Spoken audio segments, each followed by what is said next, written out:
जय भीम दोस्तों। आज 25 दिसंबर मनुस्मृति दहन दिवस के मौके पर पिंजौर के अंदर एक सभा आयोजित की गई, जिसके अंदर बाबा साहब भीमराव अंबेडकर के विचारों का आदान प्रदान हुआ और बाबा साहब ने किस प्रकार से मनुस्मृति को दहन किया और पूरे समाज को लेकर। ऐसा नहीं कि बाबा साहब ने अकेले ही मनुस्मृति को दहन किया, उसके अंदर अप्रोक्स 1000 लोगों ने उनका साथ दिया और इस आयोजन के लिए कहीं पे उन्हें भूमि नहीं मिल रही थी, पर एक मुस्लिम समाज के एक फतेह सिंह नाम के एक व्यक्ति ने उन्हें अपनी ज़मीन दी और वहाँ पर ये कार्यक्रम आयोजित किया गया। और ये विषय इतना बड़ा इसलिए बना क्योंकि मनुस्मृति के अंदर जो लिखा गया था वो पूरे समाज के लिए बहुत ही शर्मनाक था। हो सकता है कि कुछ लोगों को मनुस्मृति में कुछ आस्था हो सकती है, पर उस समय ऐसा कुछ भी नहीं था, क्योंकि मनुस्मृति में सिर्फ एक कौम या एक समाज के लिए नहीं, बल्कि पूरे समाज के लिए एक घृणा का विषय था। जो मनुस्मृति में लिखा गया है, मनु के संविधान में जो लिखा गया है, वो सारी चीज़ें मनुस्मृति के अंदर लिखी गई थी। और जब बाबा साहब ने उन झूठे ग्रंथों को, जिसको किसी एक समाज के लोगों ने तैयार किया था, जो मनु के नाम से प्रचारित किया गया था कि मनु जो है वो ईश्वर की संतान थी और उसके मुख से जो है वो ब्राह्मण पैदा हुआ, उसकी भुजाओं से क्षत्रिय पैदा हुआ, उसके पेट से जो है वो वैश्य पैदा हुआ और पैरों से शूद्र पैदा हुआ।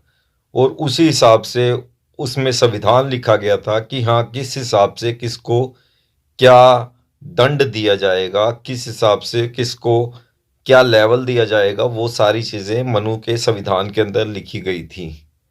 और उसके अंदर जो भी चीज़ें लिखी थी वो समाज के खिलाफ थी। तो इस सारी वर्ण व्यवस्था के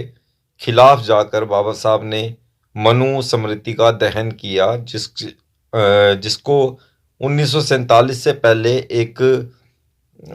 संविधान के रूप में भारत के अंदर अपनाया जा रहा था, या ये लगा लीजिए कि एक ज़बरदस्ती थोपा जा रहा था। तो वो चीज़ें जो बाबा साहब ने की,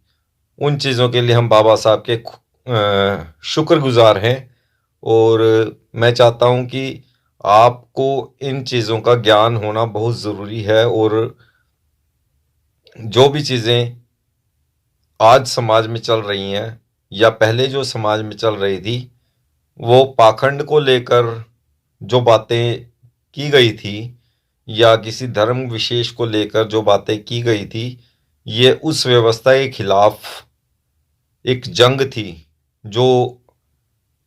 हमारे समाज की एक पहली लड़ाई जिसको बोलते हैं वो हो सकती है। क्यों पहली लड़ाई उसको बोला जा सके, क्योंकि 1927 के अंदर बाबा साहब ने जो है मनुस्मृति का दहन किया था। और उसके बाद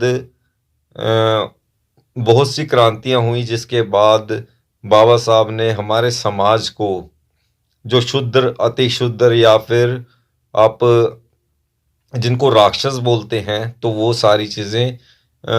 उनसे छुटकारा जो मिला था वो मनुस्मृति को दहन के बाद मिला था। 1947 को भारत की आज़ादी हुई और 1950 के अंदर जो है भारत का संविधान जो है वो एक नई तरीके से लिखा गया और उसे लागू किया गया।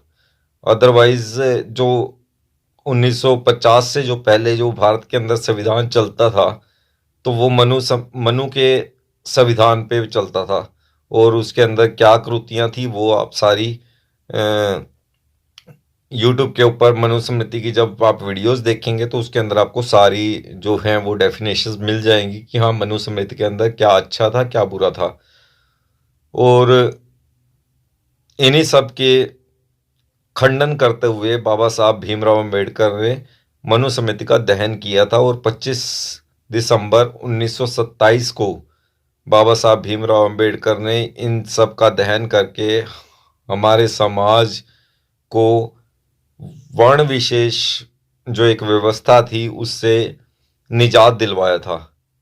और आपकी इस बारे में क्या राय रहेगी वो मुझे ज़रूर लिखिएगा इस कमेंट के अंदर, मेरी जो वीडियो के कमेंट सेक्शन के अंदर वो आप ज़रूर लिख सकते हैं। और उसके अच्छा या बुरा जो भी आपको लगता हो वो मेरे कमेंट के अंदर ज़रूर लिखिएगा। और मेरी वीडियो अगर पसंद आई हो तो उसे शेयर ज़रूर कीजिएगा, क्योंकि समाज के अंदर जागृति की बहुत ज़्यादा ज़रूरत है। क्योंकि जो हमारा समाज है आज धर्म और पाखंड के बीच में फंसा हुआ है, पर ये जो धर्म जो बनाया गया है, जो किसी एक विशेष वर्ग को जो इम्पोर्टेंस देता है, और एक ऐसे समाज की जो कल्पना करता है जिसके अंदर वर्ण विशेष का जो महत्व है वो बहुत ज़्यादा है। और बाबा साहब ने संविधान लिखकर इस वर्ण विशेष व्यवस्था के बारे में जो भी लिखा गया मनु के संविधान के अंदर उसको ख़त्म किया, और सारे समाज को एक समानता जो दी गई, उस चीज़ के लिए मैं बाबा साहब का बहुत ही धन्यवादी रहूँगा। और अपने समाज से विशेष तौर पर निवेदन करूँगा कि इस वीडियो को ज़्यादा से ज़्यादा शेयर करें, ताकि मनुस्मृति के बारे में लोगों को ज़्यादा से ज़्यादा पता चल सके, और उसके जो पाखंड जो हैं वो जो गलत बातें हैं उनके बारे में लोगों को ज़्यादा से ज़्यादा जानकारी हो। तो आज की मेरी वीडियो सिर्फ मनुस्मृति दहन दिवस के लिए 25 दिसंबर 1927 का जो बाबा साहब का एक कारवां था जो आज तक चल रहा है, और वो हमेशा चलता रहेगा, और हमारा समाज जो है वो जागृत होता रहेगा, और एक दिन हमारा जो है अस्तित्व जो है वो ज़रूर एक रहेगा। और आज के लिए सिर्फ इतना ही, मिलते हैं एक नेक्स्ट वीडियो के अंदर। तो तब तक के लिए जय भीम, नमो बुद्धाय।